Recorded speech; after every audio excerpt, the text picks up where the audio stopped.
C'est la première vidéo de la chaîne qu'on tourne debout, putain, je suis ému. Qui s'en bourrant.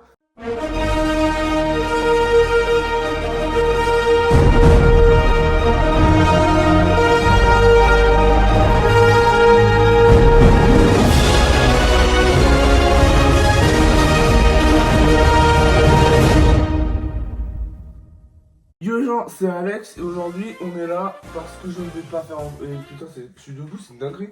Je peux même faire ça. Ok. Oh putain, je suis excité là. Alors, déjà aujourd'hui on n'est pas pour faire une vidéo de 2 semaines. Bon, déjà avant de commencer, je sais pas si vous avez vu ça, mais c'est parce que cette vidéo, même cette série de vidéos on va dire, je sais pas si on peut dire partenariat. Mais enfin, c'est pas de la. Enfin, c'est en partenariat avec avec la boutique d'un ami qui s'appelle Rainbow Prisma. Oh putain, ça a été enfin un vrai youtubeur. J'ai un truc toi. Ah, t'as chez le coiffeur. Ouais. Exactement. Je sais pas si on peut vraiment appeler ça de la pub parce que je suis pas payé, c'est juste 2 lettres que je suis à mon ami. Bref. Alors Rainbow Prisma est une boutique créée par mon ami où ils vendent des stickers, des pins comme celui-là, des carnets de stickers, tout ça, avec des stickers magnifiques, des porte-clés même. Franchement, n'hésitez pas à aller voir dans la description. C'est très qualitatif ce qu'il fait, et c'est pas si cher que ça. Alors le placement de produit, c'est fait. Bref, on va commencer cette saga sur Star Wars avec le premier film chronologiquement. Enfin, si on compte pas, oui. Star Wars, la menace fantôme. Il est dégueulasse le DVD. Et il est glissant. Enfin bref, et oui j'ai le DVD, moi je suis team format physique moi. Tu dis ça mais tu vas finir par le regarder sur Disney+. Gueule Capi, bref. Donc je disais, Star Wars, la menace fantôme. J'ai enfin décidé de faire une critique sur ce film. C'est d'ailleurs sur tous les films Star Wars. Du 1 au 9, parce qu'il y a 9 films. 9 films. Et j'ai envie de critiquer Star Wars parce que j'en ai marre de faire de Star Wars. Faut leur apprendre la vie à ces fils de pute. Sérieux, quand ils te disent premier degré que la postologie est nulle, alors que ça existe, le 2 existe, et le 3 ça va. Enfin bref. Ce que je vais faire dans cette série vidéo, dans chaque film que je vais présenter, je vais pas juste m'arrêter à Star Wars, ça va être une présentation de comment a été fait le film, et un résumé du film avec ses défauts et ses qualités. On fait comme ça? Bon, dans ce cas... Après l'épisode 6, le Retour du Jedi, sorti en 1983, George Lucas n'avait plus envie de faire de Team Star Wars. Et après, il a fait les éditions spéciales pour le marketing. C'est ça, globalement. George Lucas, alors le grand patron de son empire de jouets, et commence le scénario en novembre 94. La production du film elle dure 2 ans, et le tournage en lui-même se déroule de juin à septembre 97. Principalement au studio de Livingston en Angleterre, mais aussi en Tunisie et en Italie. Son test de Star Wars épisode 1, Lucas lui-même admet qu'il en a trop fait. À l'annonce d'un nouveau Star Wars, tout le monde était en joie avant la menace fantôme. Mais dès qu'ils sont rentrés, c'était plus comme avant. Les gens ont détesté le film. Mais quand je dis détester, c'est détester. Vous voyez que les réactions qu'on a eues pour Star Wars épisode 8, bon, c'est pas pire. Mais ça ressemblait. Hein. Les gens ont haï Star Wars. Les gens ont détesté George Lucas, comme on peut le voir dans le documentaire The People vs George Lucas. Et les fans de Star Wars étaient déjà des fils de pute. C'était déjà le mal en personne. Ils sont mis à harceler des acteurs. Notamment un de 10 ans, putain. Nous verrons les critiques si elles sont prises. Mais est-ce que cette réaction n'est pas abusée? Est-ce que le film est si mauvais que ça? Je vais vous le dire tout de suite. Bref, le film commence il y a bien longtemps dans une galaxie lointaine, très lointaine. Comme toi, on n'a pas les droits, putain. Déjà, je me suis fait tuer en 2 parce que j'ai mis la musique du Comte de Monte Cristo.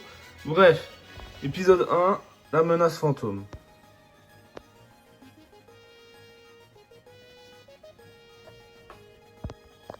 La République Galactique est en pleine ébullition. La taxation des routes commerciales reliant les systèmes éloignés provoque la discorde. Pour régler la question, la cupide Fédération du Commerce et ses redoutables vaisseaux de guerre imposent un blocus à la petite planète Naboo.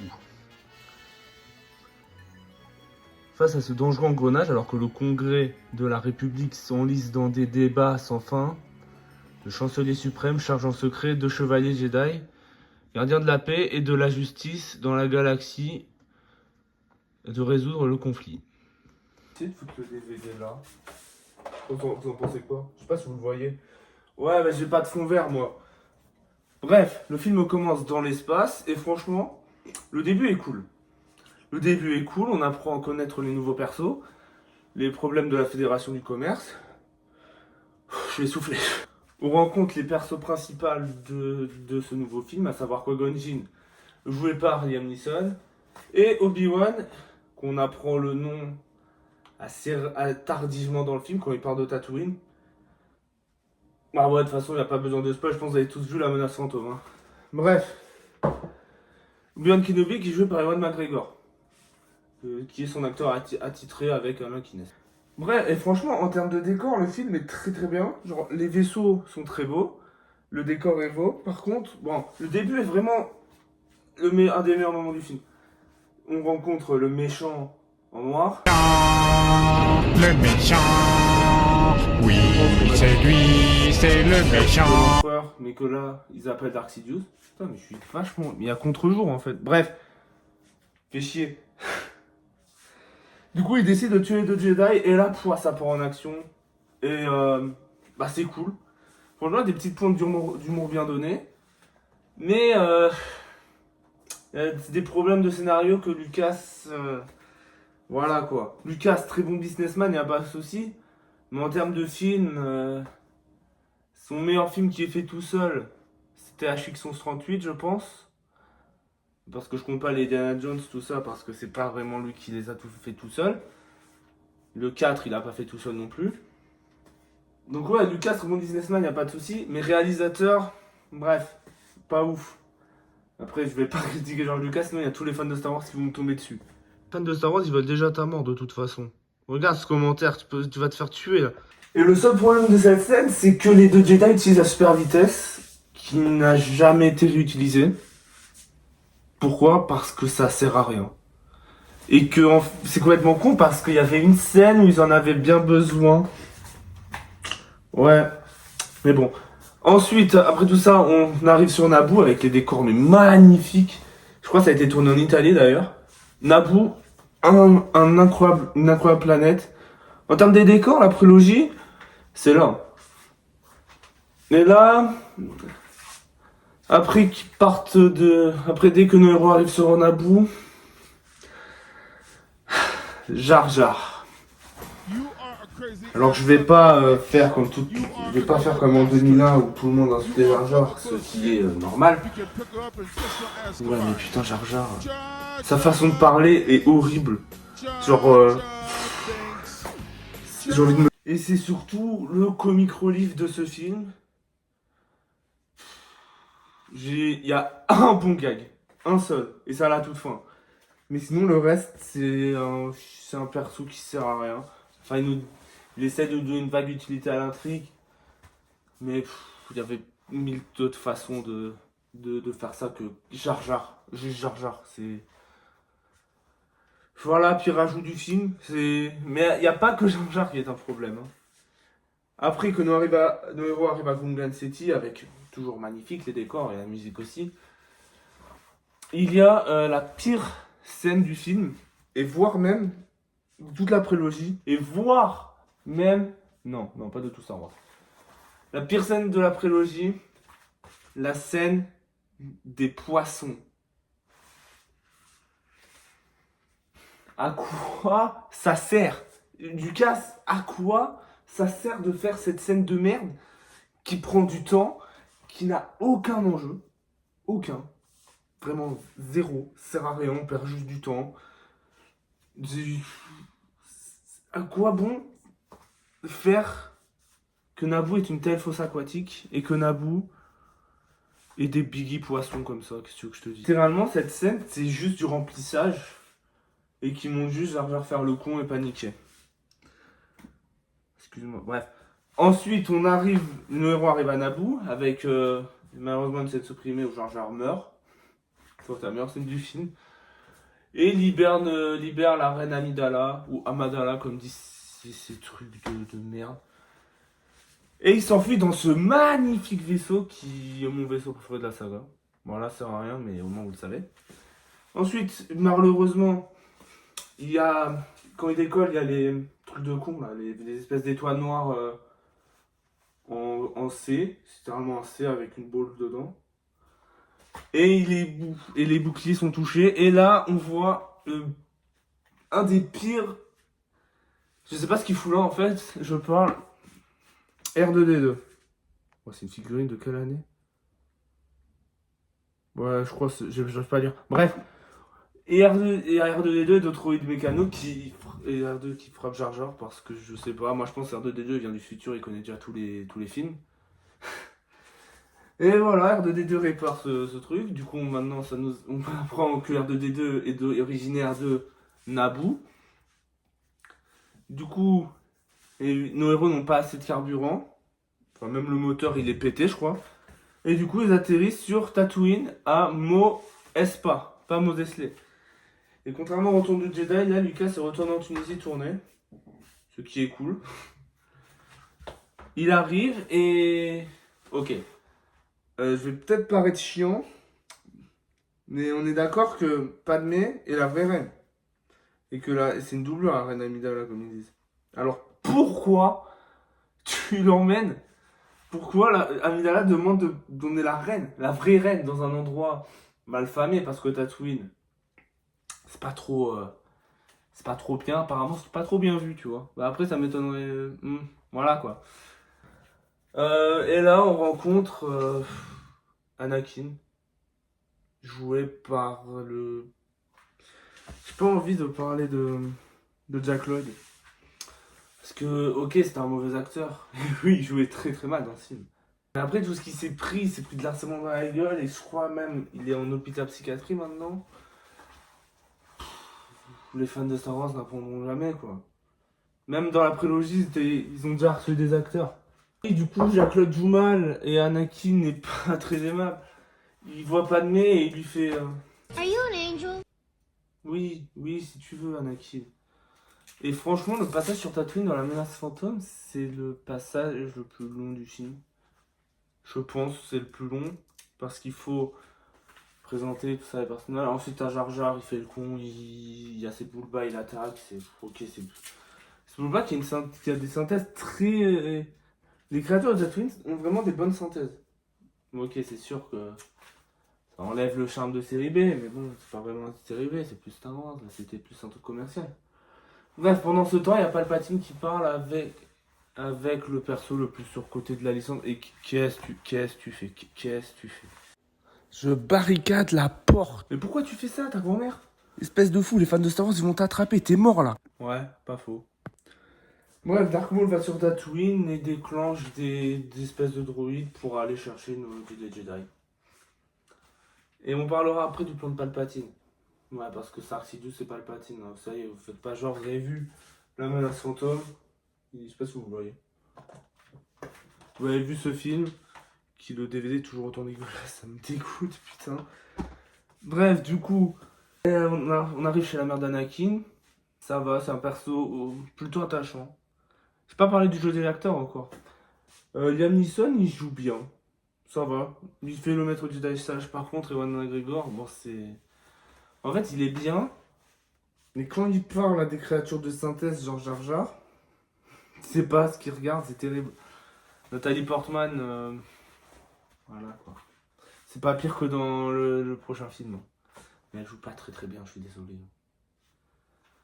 Et Jack Lloyd, voilà quoi, c'est Jack Lloyd.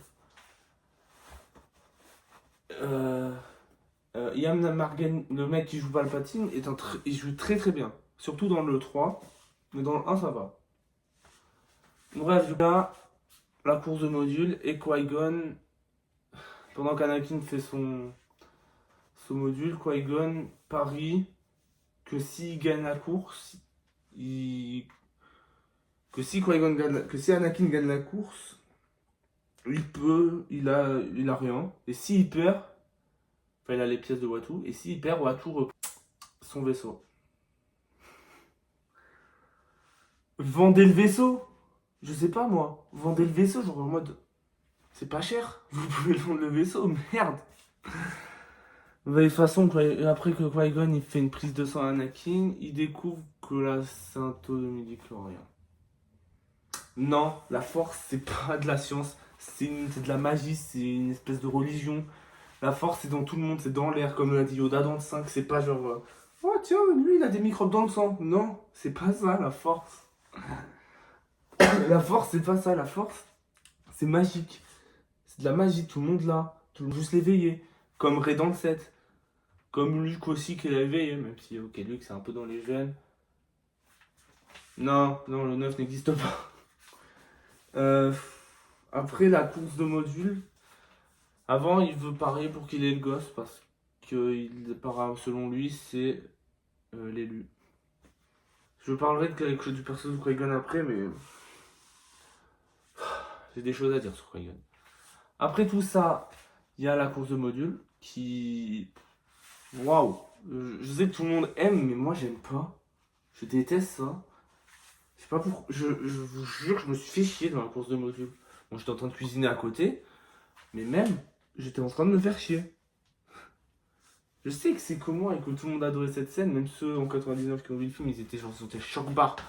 Parce que déjà, les effets spéciaux de ce film sont très bons pour l'époque. C'est sorti avant les années 2000. Mais ouais, la course de module, c'est 3 tours, c'est très long. Et pendant les 3 tours, t'as le module d'Anakin qui fait de la merde, quoi. Et du coup, c'est genre extrêmement répétitif. Bref, Anakin il gagne grâce à la force. Waouh! Et du coup, oui, il peut partir avec Qui-Gon. Et c'est la seule scène émouvante avec Jack Lloyd où il dit au revoir à sa mère. Bravo. En fait, le problème, c'est surtout la direction d'acteur. Mais ça va dans le 1. Les pires acteurs sont dans le 2. Enfin, pas la pire direction d'acteur est dans le 2.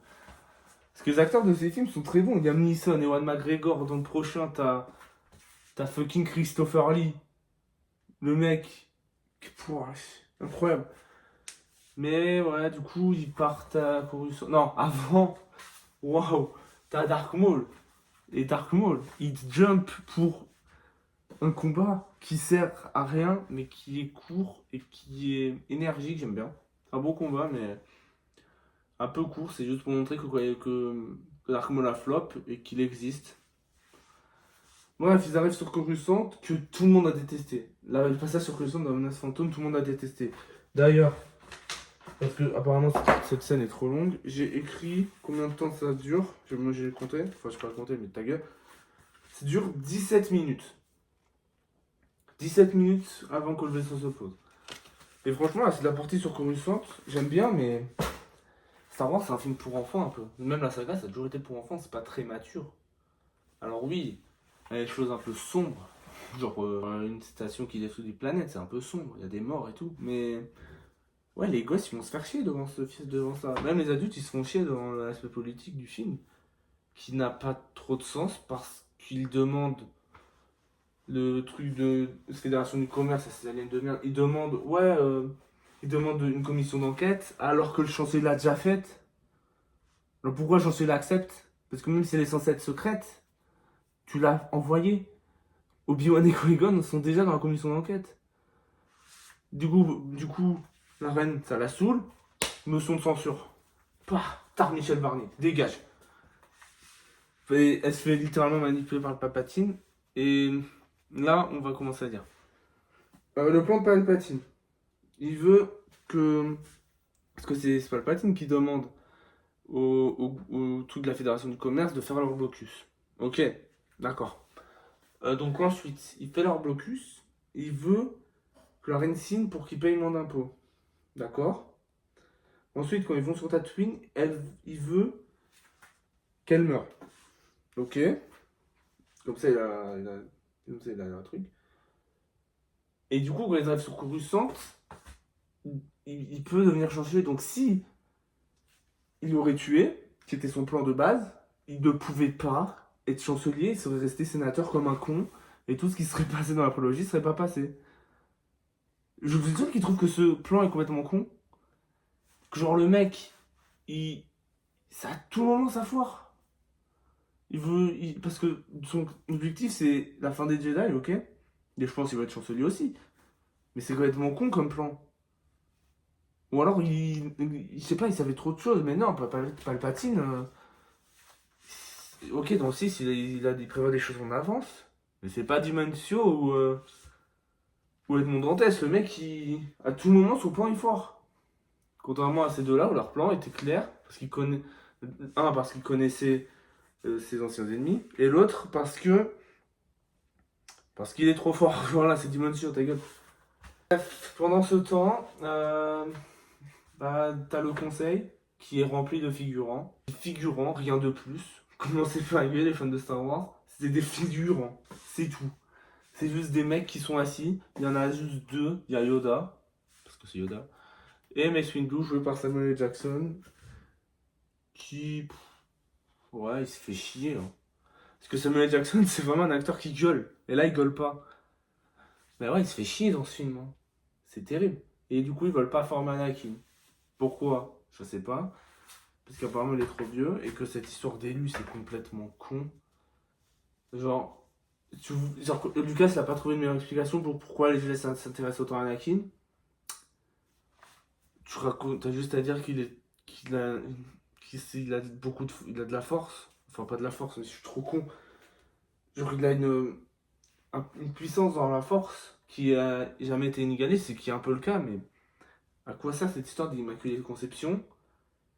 Enfin, Immaculée Conception. Pour moi, le père d'Anakin, c'est très clairement Watu. Et ça colle sur le fait que Shmi c'est Nisla. Ah, j'ai pas envie de. Ah. Bref, après, pourquoi ils veulent pas? Parce qu'il est trop vieux et que cette prophétie veut juste mettre l'équilibre dans la force, ce qui est complètement con parce que il y a la blinde de Jedi, il n'y a pas assez de Sith. Et la prophétie dit qu'il faut qu'il y ait deux. Non, que le nombre de Sith et de Jedi soit équivalent.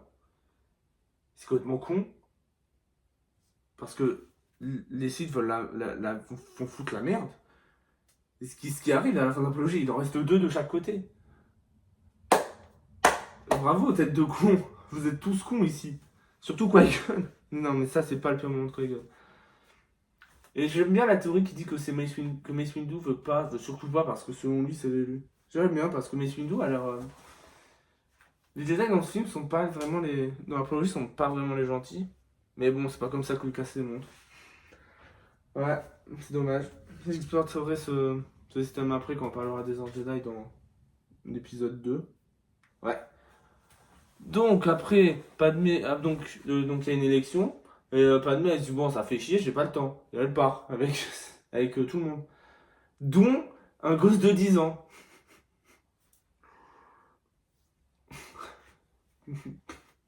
Qui-Gon, pourquoi? C'est un gamin, tu veux qu'il fasse quoi?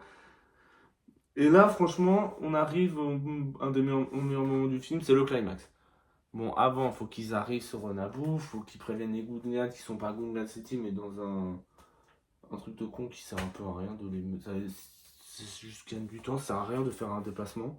Ensuite, que les Gungan fassent une grande bataille, que les autres s'infiltrent, et que Qui-Gon, ils disent à Anakin,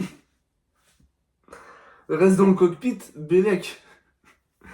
Qui-Gon, si tu veux que le petit reste en sécurité, pourquoi l'emmener? Il a 10 ans. Il a 10 putain d'années. Pourquoi? Je déteste ce DVD, il est dégueulasse. Attends, il y a des bonus sympas ici. Documentaire exclusif sur scène coupée. Il y a plein de bonus en fait. Bon bref. Il est bien ce DVD. Non pardon, je m'égare. Mais ouais, du coup, à quoi ça sert Qui-Gon? À rien en fait. Et là, le meilleur moment du film, le climax. Ça se découpe en 4. Ensuite, d'abord, le climax commence avec Dark Maul. Qui, ok, c'est un personnage qui tue. C'est même pas un perso qui tue. Le perso, c'est un porte-flingue. Je suis désolé, Dark Maul, c'est le perso le plus surcoté de la licence. Barricade bien la porte quand même. C'est le perso le plus surcoté de la licence, il sert à rien. Il sert littéralement à rien. Juste le mec, il est là. En fait, le seul truc que les gens aiment, c'est qu'il a un double sabre laser.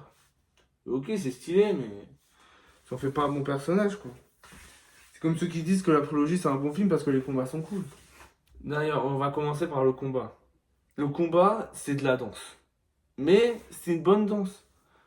Mais c'est complètement con parce qu'ils essayent pas de se toucher, mais juste ils font des saltos, ils dansent par pas. Oui, c'est de la danse, mais c'est une bonne danse.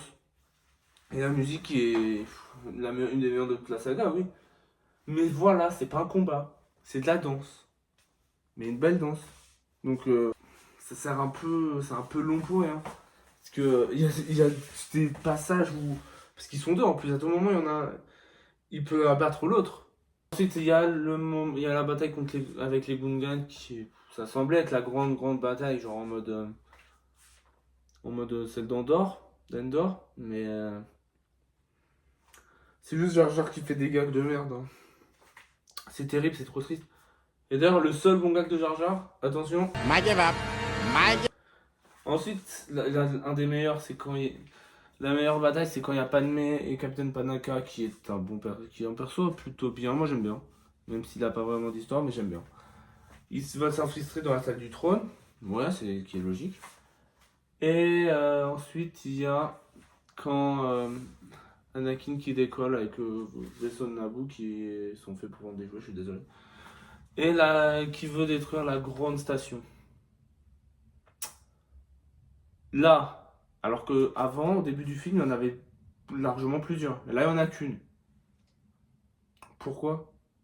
Non mais c'est quoi leurs excuses pour qu'il n'y en ait plus qu'une? Il y en avait plusieurs au début du film, nous sommes tous d'accord sur ça. Alors pourquoi on laissait qu'une? Je ne comprends pas l'intérêt. Après, donc cette bataille sur les vaisseaux, c'est juste c'est Anakin qui